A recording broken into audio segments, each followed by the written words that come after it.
Saint of the Day. August 30th, Saint Jeanne Jugan. On August 30th, the Catholic Church celebrates Saint Jeanne Jugan, also known as Sister Mary of the Cross.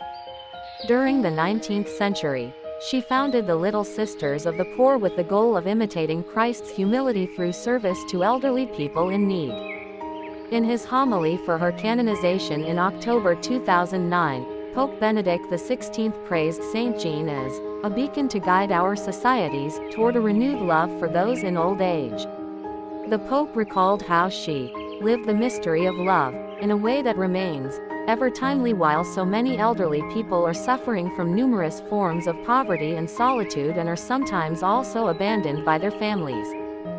Born on October 25, 1792 in a port city of the French region of Brittany, Jeanne Jugan grew up during the political and religious upheavals of the French Revolution. 4 years after she was born, her father was lost at sea.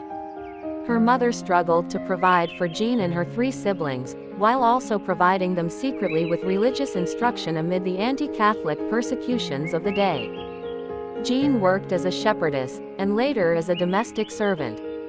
At age 18, and again 6 years later, she declined 2 marriage proposals from the same man. She told her mother that God had other plans, and was calling her to a work which is not yet founded. At age 25, the young woman joined the Third Order of St. John Eudes, a religious association for laypersons founded during the 17th century. Jeanne worked as a nurse in the town of Saint-Servan for 6 years, but had to leave her position due to health troubles.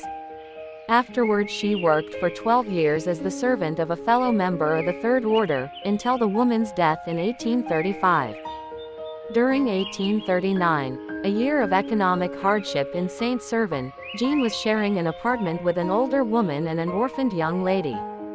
It was during the winter of this year that Jeanne encountered Anne Chauvin, an elderly woman who was blind, partially paralyzed, and had no one to care for her. Jeanne carried Anne home to her apartment and took her in from that day forward, letting the woman have her bed while Jeanne slept in the attic. She soon took in 2 more old women in need of help, and by 1841 she had rented a room to provide housing for a dozen elderly people. The following year, she acquired an unused convent building that could house 40 of them. During the 1840s, many other young women joined Jeanne in her mission of service to the elderly poor.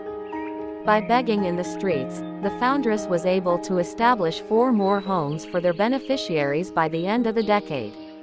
By 1850, over 100 women had joined the congregation that had become known as the Little Sisters of the Poor. However, Jeanne Jugan, known in religious life as Sister Mary of the Cross, had been forced out of her leadership role by Father Auguste Lepailer, the priest who had been appointed Superior General of the congregation. In an apparent effort to suppress her true role as foundress, the Superior General ordered her into retirement and a life of obscurity for 27 years. During these years, she served the order through her prayers and by accepting the trial permitted by God. At the time of her death on August 29, 1879, she was not known to have founded the order, which by then had 2,400 members serving internationally. Father Lepailer, however, was eventually investigated and disciplined, and Saint Jeanne Jugan came to be acknowledged as their foundress. Saint Jeanne Jugan, pray for us. Carla Channel.